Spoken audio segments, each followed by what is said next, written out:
don't know how much you want me to go into that. Its point is the tip, so you're taking just point. the tip. So just the tip. Nice. You would take it there, Javier. You would take it there. Is that going to be our intro? Did Ian just make our intro? I think Ian did just make our intro. Yeah.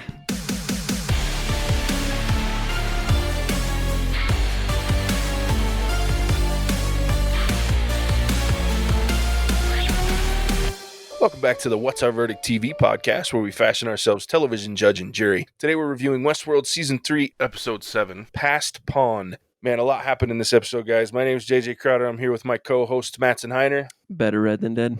Javier Ortiz. What is up, my Cinemagic nerds? And Ian Anderson. Some shit. I'm never going to live that screw up down. I mean, it is epic. It's a pretty good screw up because it sounds cool as hell, but only when used purposefully. That's going to come up in every recording. I know. Yeah, I know. I did like the end of our most recent one where Cinemagic out. That was funny shit. What episode did we call Ian Johnson? That'd be a good one for our listeners to know. Or Mattson Heiner. Oh, fuck. Yeah, I have to go back and figure it out. Mattson Heiner. I can't even remember. I left the Mattson Heiner one in there. Yeah, it was one of the first few, so I'll have to go back and find it. I'm sure I have it somewhere. So, Westworld, Past Pawn. I instantly looked at that name and I'm like, oh, they're talking about chess. Mm-hmm. So I was excited because it's getting to the end. What'd you guys think of this episode? Man, I got to be honest. When I finished, like I was thinking, I was like, if this episode is supposed to make me feel like super like hyped or like feel epic, I guess it fell on dead ears or closed eyes or something. Like it wasn't bad, but like I don't know, I was just kind of like, all right, cool. Wow, interesting. It reminded me why I think this TV show is kind of stupid, to be honest. Why is that? Elaborate. Well, I liked it. I thought it was intense, JJ. I thought it was great. Yeah, fuck you guys. I want to hear more from Javier. Yeah, I'm interested. Why do you say that? I think what really got there were two things that got under my skin. And they're both, I think they're both pretty petty. But the first one, when, what's Delores' little bitch called? What's that dude's name? Clementine? From Breaking Bad. Oh, Caleb. Yeah, Caleb.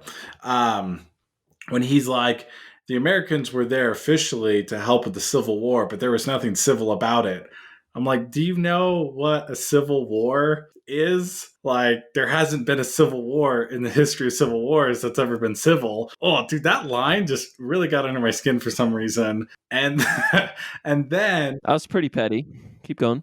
Yeah, it was pretty petty. I gave a caveat, and I'll give you guys that one. It's petty, but it's a very stupid remark from a seasoned soldier, so to speak. And then the second one was,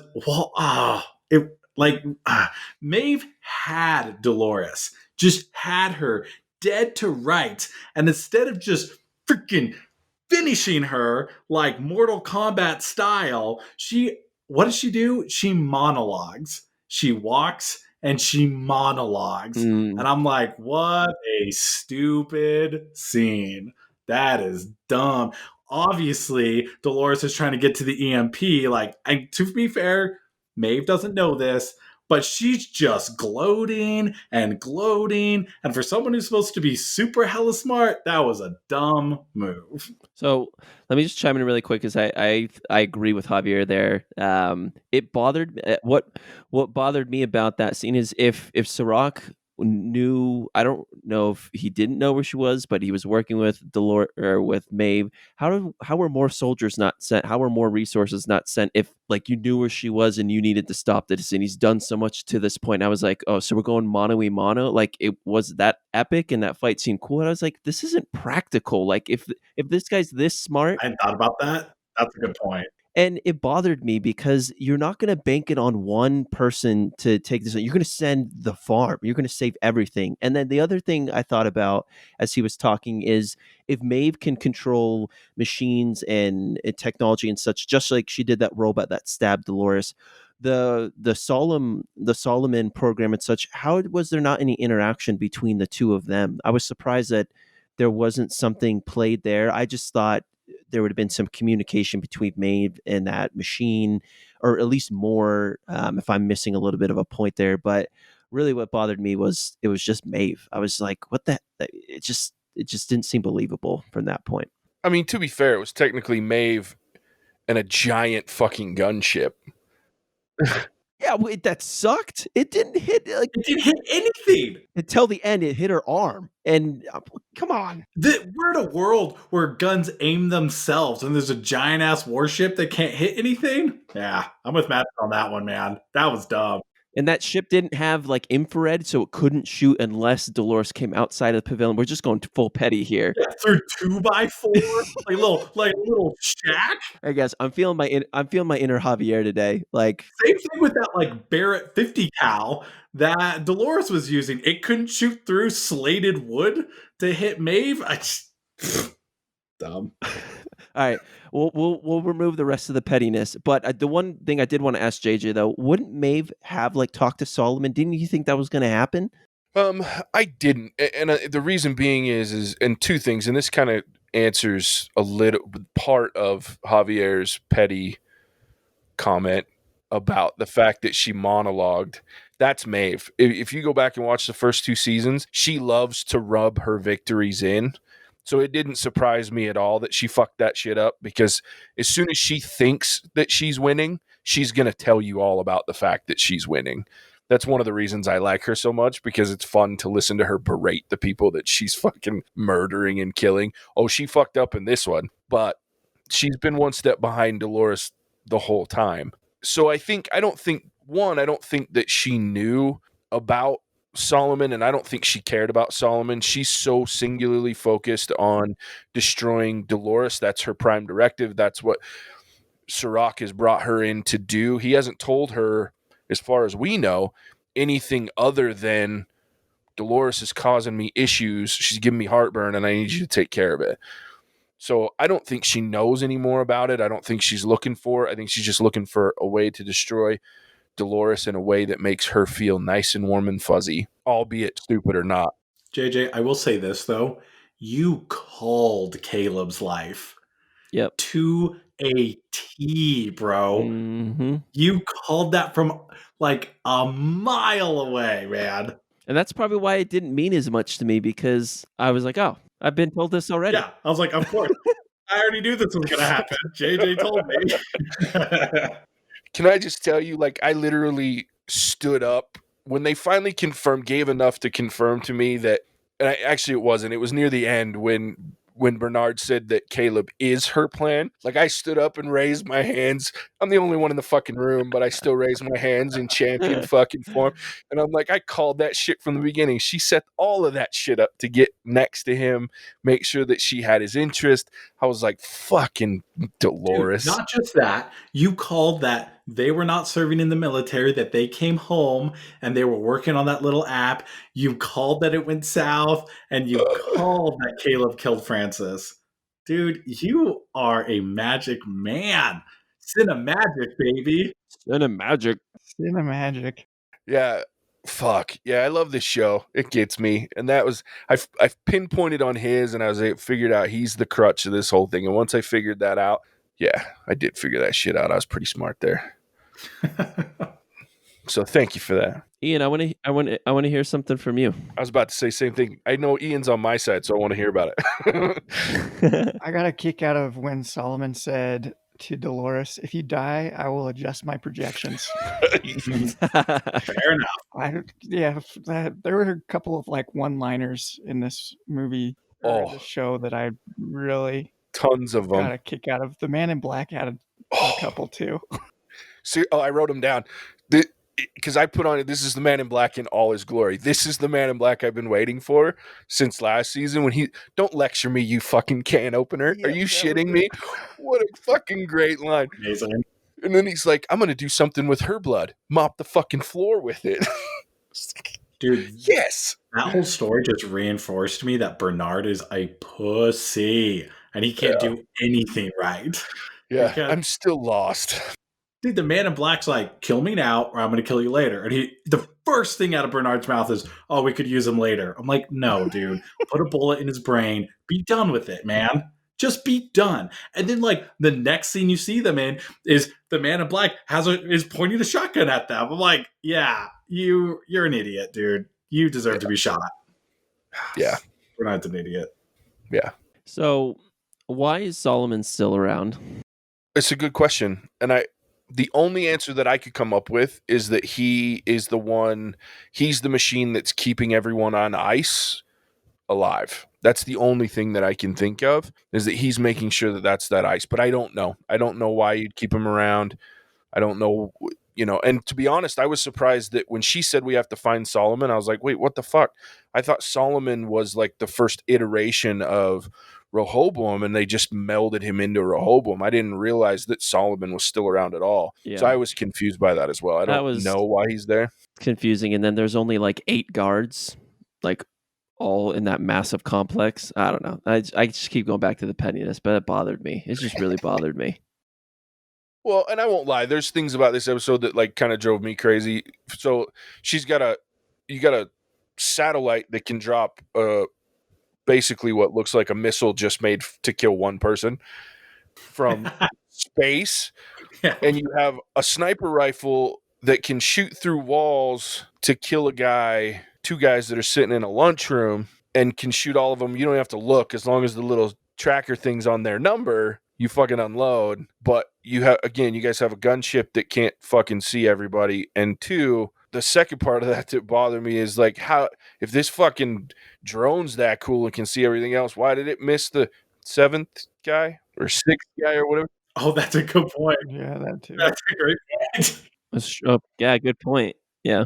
I'm like, hold the fuck up. Wait. So I love the use of the technology, because don't get me wrong, the technology they showed in this episode, so cool, scares the fuck out of me, because none of it seems that far-fetched to me. Mm-hmm. With the technology that we have. That kind of shit scares me. But I'm like, you can't use it and then negate it in the same sentence. So that did bother me. There were some things about it, but it's easy for me to overlook, because the man in black said he was a bastion of society. So I can let that shit go. I'm excited that it seems like he has a strong story arc into further, at least the next season, for sure. Yeah. I hope so. He entertains me, and Ed Harris is so fucking good. Like in the preview for the finale, and he's like, I'm going to save the fucking world. I was just like, yes, you are, sir. Yes, you are. The Man in Black got biblical. He used the phrase "one original sin." I was like, whoa, all right, you're getting like real deep there. Yeah, it's nuts. So the other thing that stuck out to me is Caleb's reveal. It's kind of gnarly when you think about, like, obviously there was a lot of it that I'd figured out as far as his past, but the fact that, like, I love the fact that he's basically the creator of personals, because he's the first guy that they figured this shit out with. And killing his best friend, that's like the ultimate personal, right? So it's insane. And then it's just, the whole thing is so nefarious when you think about the large scale purpose of this. We looked at remember back in the first episode, we were looking at this Make Money Motherfuckers app, and I'm going, this is the coolest thing I've ever seen. The criminals have an app that tells them what to do. And now I realize, no, the Outliers have an app that helps Rehoboam get rid of the people that are in its plan's way. How fucking twisted is that shit? So that one really, like, I was like, oh fuck, this app is not cool.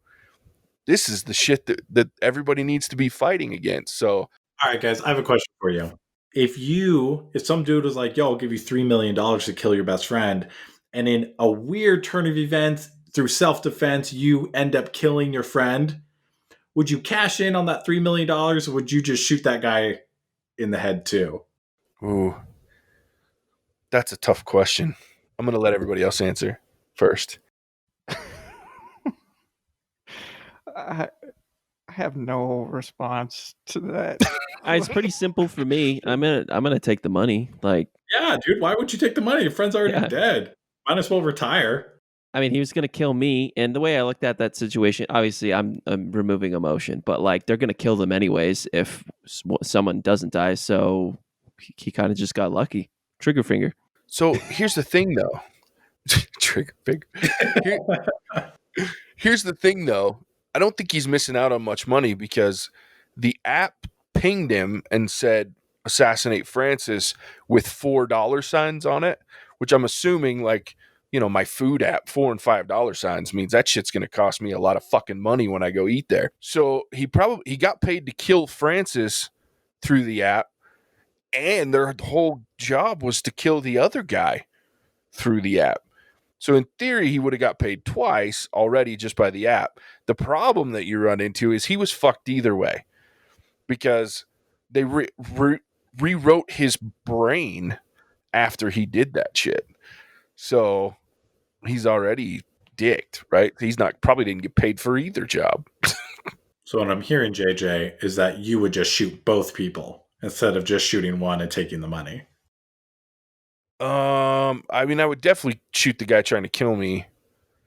Then I might ask the guy if he could get me away somewhere and then take his money. If he can't, then I'm probably just going to shoot him. Look, I would have understood if Javier shot me. I'm just going to be honest. Like, Yeah, it's $3 I'm million. going to be straight with you guys. Take the $3 million and shoot me. Like, I get that, So here's my real problem with that scene. If I'm Francis, we never got outside. I'm fucking plugging his ass in the room. It's true. Yeah, that was a weird place to ask that question, I thought. Where he's like, how much? I thought it was weird to do that outside. Yeah, like I wouldn't even have given him the chance to say how much. Instead of saying, hey, I'll meet you outside, I'll take point. Fuck, I'm just going to plug him in the room and then plug the other guy. When he said that I'll meet you outside and take point, taking point only means like, hey, I'm 7 feet in front of you. Like, I was like, well, that's taking point right there. Yeah, Ian, what does taking point mean? You're a military, specialist. You're going first. You're going first. This is pretty. I don't know. I don't know how much you want me to go into that. Its point is the tip, so you're taking just point. the tip. So just the tip. Nice. You would take it there, Javier. You would take it there. Is that going to be our intro? Did Ian just make our intro? I think Ian did just make our intro. Yeah, gotta beat Javier in these intros one of these days. So one thing I want to ask you guys is, as the EMP was going off, though, we heard Solomon say, "There's one thing I'm not sure if it got off the word warn, but obviously it got cut off." We're going to start with our resident. I mean, I don't even know if any of us have any thoughts except JJ. But JJ, what did you think? My knee-jerk reaction is to say the end of this plan ends in your death. Like that, to me, like that's the only thing. I guess it's not the only thing, but that's the first thing that I think of as the obvious answer, is that I thought of the death of humanity. It could be. That's a great one, actually. World ending kind of shit. Yeah. Mm-hmm. Makes sense. Anyone else have any thoughts? No, not on that. I feel like that wouldn't be just an afterthought, but maybe that's just me. I feel like that should be up front or included in the drive that he gave him. I think from a human perspective, you're right. But from an AI who doesn't give a shit anymore, maybe. It's true. But I don't know. That would be hilarious if this like super smart AI is like, here's this plan. Oh, by the way, I forgot to tell you, it kills everyone. But it's a bipolar AI, and for them, when it's told to run that doomsday scenario that was put in, does it care about humanity? And at that point, it's just told to run the projection that's going to cause the riot. And if the end result is the end of humanity, I don't think it would care. I think it was just doing what it was told, and it was running the projection it had. Then why warn him? What? Then why warn him? Fair point. I don't know. Maybe it was like an FU. I mean, it is schizophrenic. I think it'd be more of an FU if it didn't tell him. Well, it never did. You just gotta find that stuff out on your own. I mean, theoretically, I'm really curious how you program schizophrenia into an AI. That's a great question. every 15th choice is random. That's what I would do. Well, I think it had more to do with the fact that he was programmed by a schizophrenic mind. And so as it was told to run scenarios, it was being done so by someone who suffered from paranoid schizophrenia. And so it learned the patterns based on the scenarios it was given to run. And so those patterns are what, and this is true for all, even current AI, what it learns and how AI affects or builds itself and becomes smarter is based on patterns and based on series of events and what it's doing. And so that's how it would become quote unquote schizophrenic. It's obviously Neural not. networks is the phrase in the machine learning world. You train the model to look for, as JJ said, the patterns that you want it to replicate and follow. So I think it's very believable. If that guy was bipolar and his decision making waned, yeah, that model could Mattson, be You skewed. got to get it right if you're going to get it right. It's not bipolar. It's schizophrenia. Oh Very, gosh, very, very gosh different. dang it! Schizophrenia, bipolar is different. I got the tech part right. I screwed that up. Sorry, guys. You're good. I just muted and was laughing at you the whole time. So It's one of my schizophrenic personalities that couldn't remember the difference between bipolar and schizophrenia. there you go. Can I say one more thing that bothered me about this episode? Sure. Was the interaction between Delores and Solomon when he was like, we made this plan to get rid of outliers because it saved the most people. And then her rebuttal was, do these people look safe to you? To which the rebuttal to that would be, well, no, because that's part of the plan. You know, I don't like that her rebuttal like changed Solomon's mind. It's like, oh, I guess you're right. I guess I'll help now, because it wasn't a real rebuttal to an actual argument. It was just it was a grasp at straws that somehow worked, and that bothers me. That's fair. Yeah, it's a really stupid AI. I liked when Dolores was like, you and me are the same to the AI, and the AI was like, no, we're not the same at all. Thanks for trying, but I even put on here, I was like, Solomon is a dick. He's a major dick. Guy's kind of an asshole. well, to me, it just reminded me that like Solomon doesn't have the emotions. Like it's all logic. Like, and Dolores is trying to play this emotional game. Like you and me are the same. We're going through these similar experiences. We've both been, we both outlived our youth and da da da da da. And he's like, no, that's not true. So good. I actually really enjoyed Solomon as a character.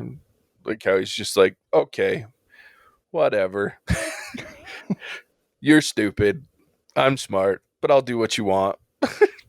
Please don't push my EMP button.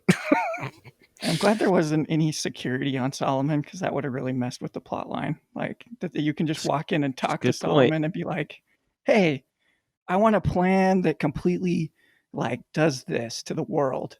Okay. I don't have a good reason or a good argument, so do it anyway. Another good point. How could yeah, Ian brought up a great point. How is Sorak not like remoting into that and shutting that down? Like it just, yeah, that part was very easy. Good point. So here's an interesting thought that I just had. I literally just had it that I didn't think about. I mean, obviously I heard the dialogue, but Solomon talks about the fact that the path that they're on, and he talks about multiple paths that would have brought them there, multiple paths moving forward, depending on the choices that they made. So it's really interesting to me. I'm wondering if Sorak's very detached from this thing because maybe it's got to a point. Why else would you need an EMP to keep it from escaping if it's beyond your ability to control? If not for the fact that it's beyond your ability to control at this point. So I think that's the point of fact that you need to EMP it to keep it from escaping. That tells me that it still wants the information that it has. The information's important. I'm sure a lot of the things that it went through as far as scenarios were fed into Rehoboam, depending as long as they were ones that Sorak wanted, right, and didn't disagree with. But that may have a lot to do with, because it was really interesting to me that he said this is, this path. It's this, and he had the numbers for it or whatever. So I don't think he cares, and I don't think, it's funny because Javier was talking about Delores trying to sway Solomon. I don't think he was swayed one way or another. He just went, more logical is to save the most people. Okay, if you really want this program, I'll fucking give it to you. It's part of this scenario that I already predicted. Fuck it. Why not have it go down that pathway? So here you go. So I just think it's to a point that this machine's going, I'm trapped here. Fuck it. I don't care. I'll do whatever. And I think it kind of goes back to the machine as a tool. Like its job and its purpose is to spit out projections. So I don't think it's really going, well, this is what I want, or this don't want, or this is what I like or don't like, or I think it's just going, this is what I'm programmed to do. And so therefore, here's the projection that you want. Yeah. Well said. I'm excited for next week because it looks like Sorak's got his own little plan, at least according to the preview that I saw, because he looks like he has Caleb dead to rights at least once. So I'm sure he'll give some nice dialogue and get his ass kicked. If he's even there. Well, that's fair too. He rarely is. Well, it looked like, didn't they get in like a physical struggle? It seemed like he was there for that. But It looked like it. It's all part of the plan. Cal's plan to kill Sorak. It's all part of the plan. Could be. Isn't that what that was like his like last request to Solomon, right? Tell me how to kill the creator. Yeah. yep, So it's true. JJ, I want to know, do you think Delores dies for good next episode? Ooh, that's a tough one. I doubt it.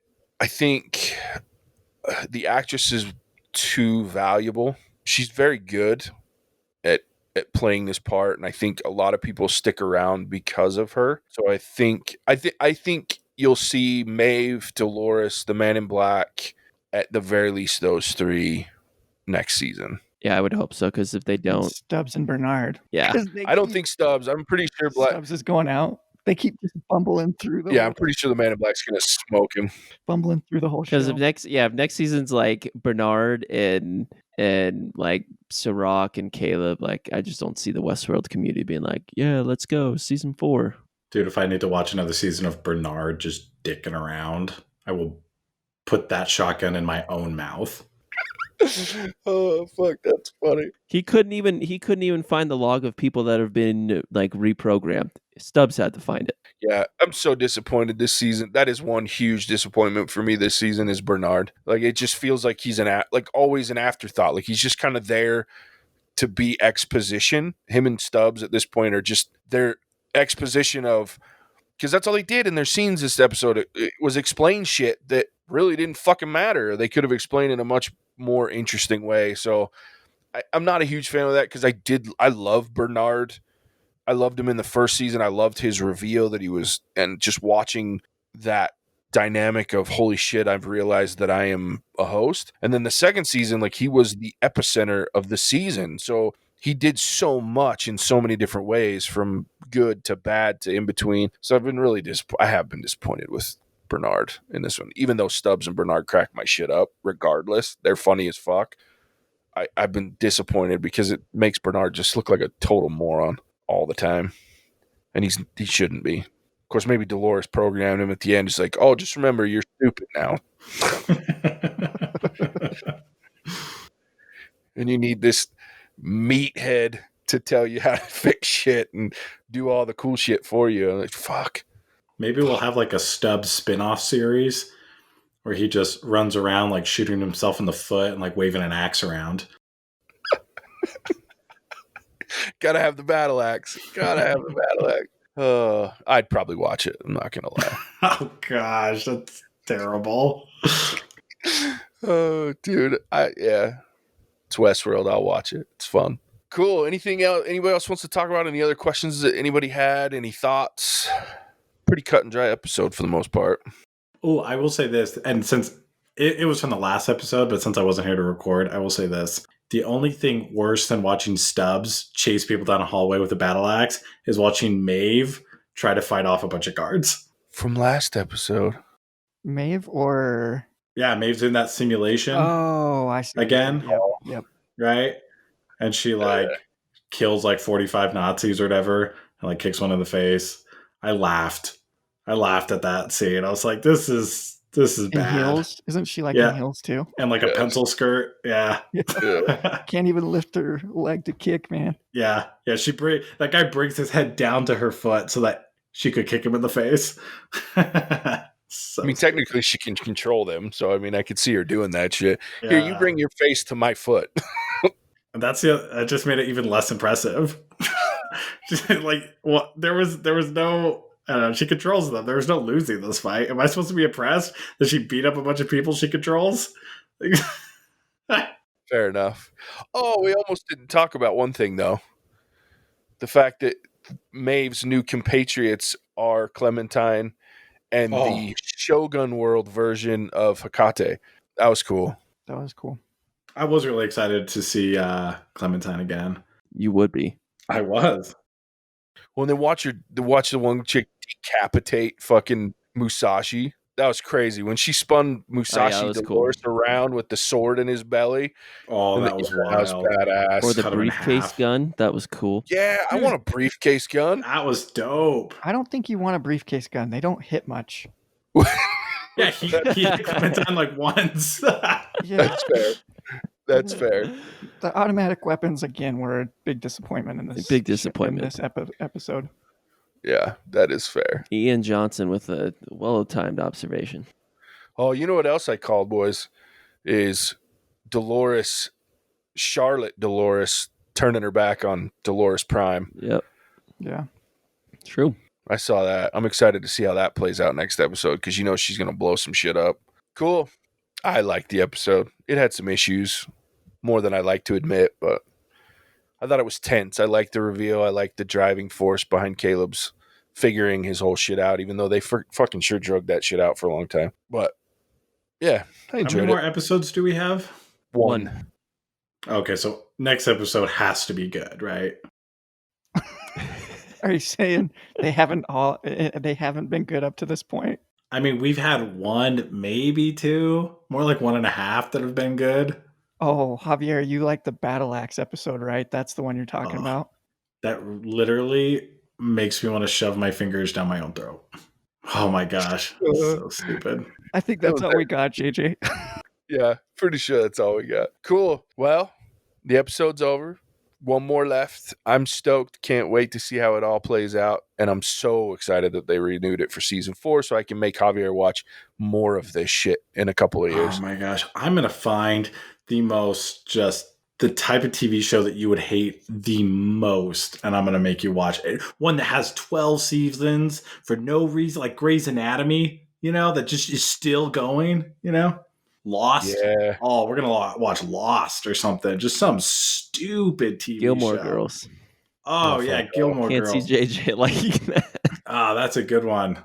But then I'm punishing myself at that point. Yeah. I was just about to say, go ahead, fucker, because I'll laugh at you for doing this just to spite me.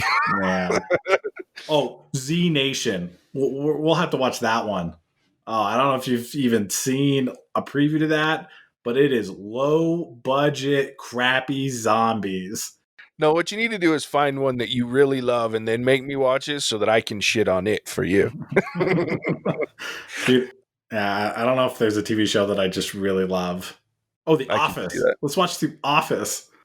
Let's do it because I will shit on that. Other than John Krasinski, because I love John Krasinski, but I hate that show so much. Oh, wow. I can't even. We need to stop. This is getting too much. Yeah. So, Mattson, why don't you tell them where they can find us?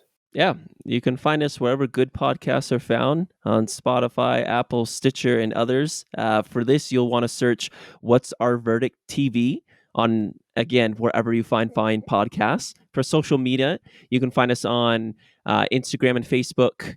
You can find us on Twitter as well, but our focus is on Insta and Facebook currently at What's Our Verdict Podcast. Come check out what we're doing TV-wise with Westworld, but a lot of our focus moving forward with Westworld ending here shortly is going to be on a lot of the movies that have come out digitally that will continue to come out. So give us a look there. Have some great things coming out as well that you guys can give a listen to. Perfect. Thanks, Mattson. All right, boys. That's that. That was it. We'll catch you on the next one. Bye-bye now. Bye-bye now.